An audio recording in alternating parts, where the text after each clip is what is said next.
Kad kreneš u biznis, sve se vrti oko prodaje. Nađi kupce, izdaj račun, zaradi.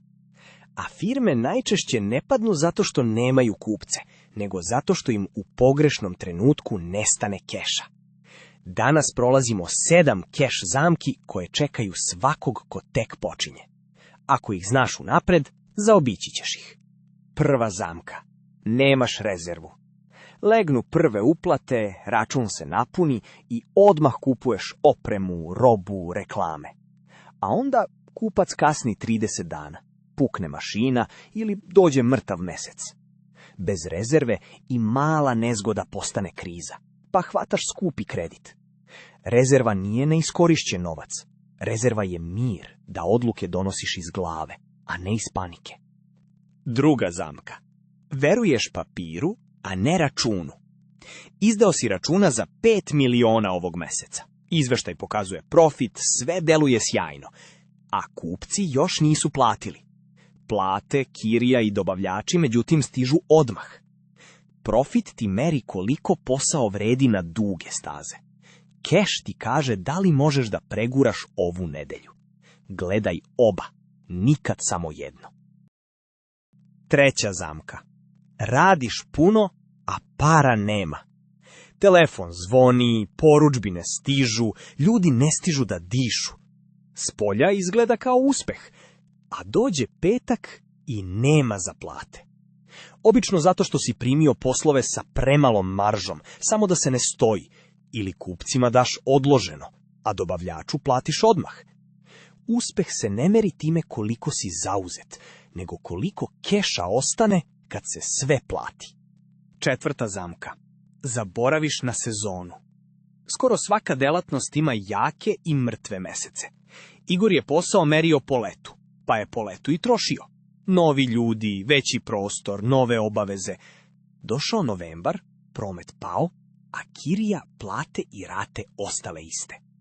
Sezonske firme ne padaju zato što tražnja varira. Padaju zato što u jakim mesecima potroše i ono što će im trebati u slabim.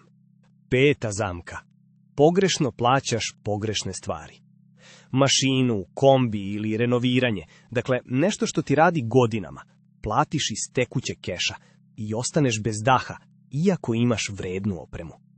Ili obrnuto, dižeš višegodišnji kredit da pokriješ plate i reklame koje nestanu za 2 nedelje, pa godinama vraćaš nešto čega odavno nema. Pravilo je prosto. Dugoročno plaćaj dugoročno, a svakodnevno iz tekućeg posla.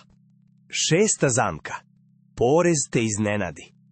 Cele godine posao ide, pare ulaze, račun izgleda zdravo, pa uložiš skoro sve u robu i marketing. A onda stigne poresko rešenje i nema odakle.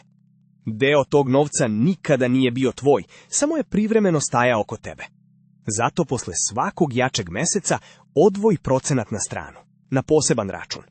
Tako porez postane obična stavka, a ne vanredno stanje. I sedma zamka. Odluke donosiš po stanju na računu. Ujutru pogledaš cifru, pa ti je dan dobar ili loš.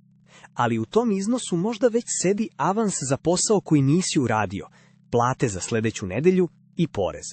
Isto tako, tanak račun danas nije problem ako za 3 dana stižu 2 velike uplate. Ne pitaj koliko imaš danas, pitaj šta ulazi, šta izlazi i kada. Da spojimo sve. Drži rezervu, ne veruj papiru bez pokrića, meri keš, a ne zauzetost, spremi se za slabe mesece, uskladi način plaćanja sa onim što kupuješ, odvajaj za porez i gledaj dalje od današnjeg stanja. Prodaja te uvodi u igru, ali te keš drži u njoj. Ako ti je ovo pomoglo, prijavi se na Keš ili biznis i vidimo se u sledećoj lekciji.